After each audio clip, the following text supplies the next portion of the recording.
Jim Tucker, who has never steered us wrong, does have Bilderberg Group sources, secretaries, assistants, financial planners, bankers. I'm going to leave it at that. Plus, he snuck in and been shot at and stolen the trash many times. Stolen their minutes, which have later been confirmed.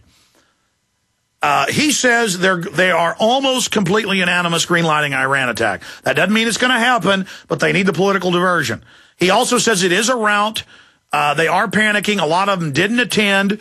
That dovetails with what Charlie-Skelton said days before, that he was there when he and his wife were kicked out the last day, seeing Bilderberg head organizers, minions, with the top, director badges, talking about the dangerous rabble. The Alex Jones was bullhorning us. Did they attack? Heavens, no. But that's what you get with a welfare state. They're able to have money to protest. They believe you having any job is a welfare state. They believe they own the planet. And so their global carbon tax is in trouble. They're being routed. They're not getting their global tax. A bunch of countries are saying no to the banking tax.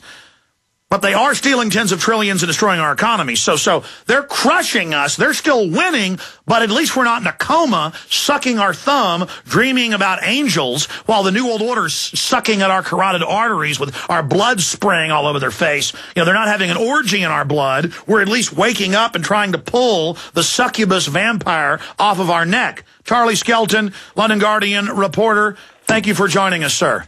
Thank you. Excuse me while I just pull this succubus vampire off my neck. That's better. Thank you. Well, you have been near quite a nest of them hanging upside down by their clawed toes. Is that what succubi do? Yes, they do. They sit on your chest. You know what they do. Right. Yeah. I've been near enough. You're a literary man. You understand the succubus, succubi, succubus, the male and the female of the succubi clan. But seriously, you've been near the brain of the New World Order beast. A lot has happened. You have the floor, Herr Skelton. Well, talking of the brain of the Bilderberg beast, we have just been looking through our photographs now, and we're a little bit behind. We've had a rather difficult technical day, I would say. It's taken me all of today to file 10 amazing photographs to the Guardian. We've got many more. Yeah, you weren't able to get us photos through. Sorry, we've just had. Honestly, I don't quite know what's happening. We feel a little bit cursed today. I don't know if anyone else has had technical problems, but yeah. Well, let me tell you, when I was at Bilderberg 2008, my phone kept messing up, and then I called my wife and talked to her, and then they called her back and said what I had just talked to her about, and it was the Bilderberg boys. We had people here that their GPS didn't work. They turned up in town and it just suddenly stopped. But anyway, who knows? Enough speculation. Let's turn to fact. And we were very lucky to have had an extremely brave and resourceful photographer by the pseudonym of Kiro Sabor, who has been up in the hills, and he got so close to the exiting Bilderbergers that he said he could hear them speaking. He said he could have reached out and touched the policeman, and we have got some pretty extraordinary photographs. And too bad we didn't have a shotgun microphone where you could have picked up what they were saying. Well, the funny thing is, it makes a mockery of any idea that the security has anything to do with protection, because this is a guy, he's never picked up a camera before in his life, let alone a gun. He's a builder, and he crept through the undergrowth and sat there for the best part of 12 hours, snapping photographs.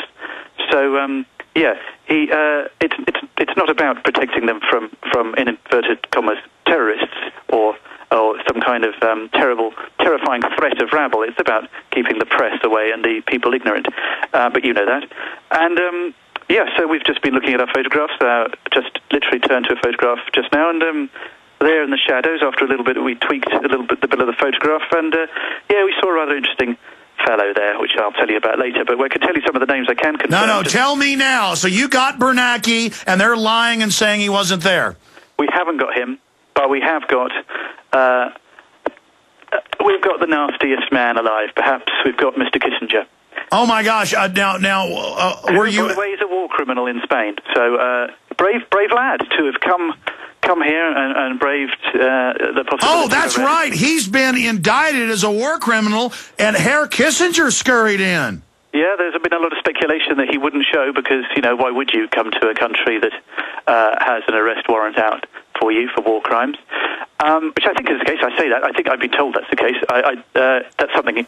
No. I mean, that happened 3 years ago. Yeah. So, but he didn't seem to mind. I think he commands a lot more security and power than the average Spanish judge or policeman. So, he's pretty safe. What about Bill Gates? Did we see Mr. Eugenics? I've not, but I have seen his chief research officer, Craig Mundy.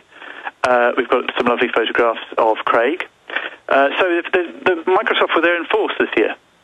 I believe Mundy has been before a few times, but anyway. So well, their whole new business model is forced inoculations and weather control, and so we know they were there pressing Spain to go ahead with the carbon tax. Right. Well, good. I'm sorry. I said no. Terrible. Obviously, it's just awful. And I was just thinking to myself how extraordinary that they strategize in such a manner. And in fact, you get, we have the CEO of the biggest technology company on television saying he will control our weather. I mean, this is like a bad B movie where you have the crazy guy, I'm taking over the earth, I will control the weather. What is that? Sorry, I wasn't aware of that. I've been stuck. Oh yeah, Bill Gates has got weather control systems, chemtrailing, geoengineering is what they call it. I wish they could behave a little bit less like James Bond baddies. I mean, this year they were all swept into an underground car park because they didn't want, the few of us who were here to photograph them. I get really embarrassed. We keep seeing them sort of huddling down on the floor of limousines and holding handbags and newspapers to their faces. And I'm thinking, is that what you do if you've just been meeting in order to try and make a better world? I don't think it is. I think if I'd just been spending 4 days strategizing for the good of mankind, I'd sort of be walking out of there thinking, hey, I might get a few pats on the back.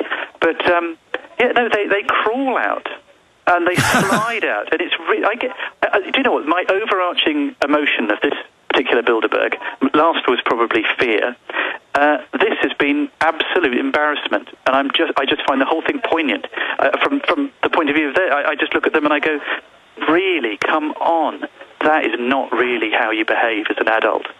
Well, they know they're setting up world government, usurping liberty and sovereignty, so of course they creep around and behave like rodents scurrying around in the dark of night from the bright lights of publicity. As David Rockefeller said in 91, they couldn't have built this world government with the bright lights of publicity, and so they're like vampires. The lights of publicity ignites them, so that's why I'm using the vampire metaphor. Yeah. Now, Mr. Skelton, I have the American Free Press writer on, Mark Anderson. He said that it's in the local Spanish news that the police union of the Catalonia State Police are filing a complaint about being forced to guard these people.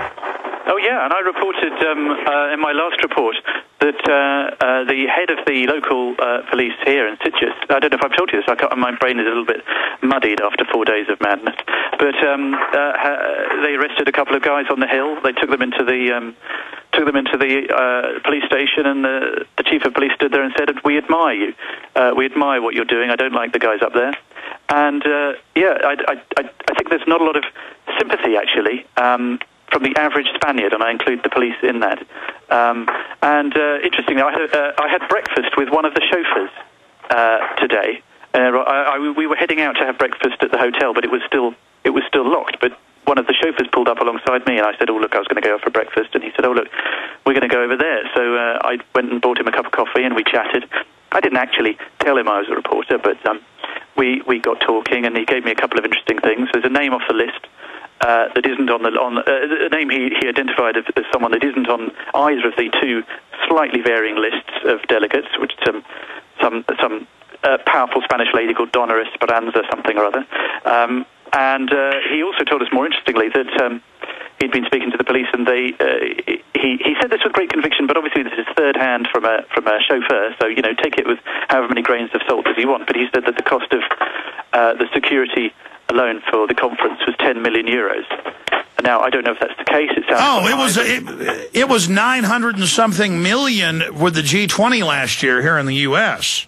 Really? My goodness. 900 million. How do you spend 900 million? I say that we're hosting the Olympics for 13 billion or however much it is. So, yeah, I shouldn't ask stupid questions. Yeah, well, in fact, guys, I want to be sure, pull that article up. It was a $900 million spent on G20 security. I believe that's for all their past meetings in the last year, but I want to be, that $900 million number was there. Or I know it was above 90 million. Yeah, because I'm not adding a zero. We're going to check that right now. But, Mr. Skelton, what else happened?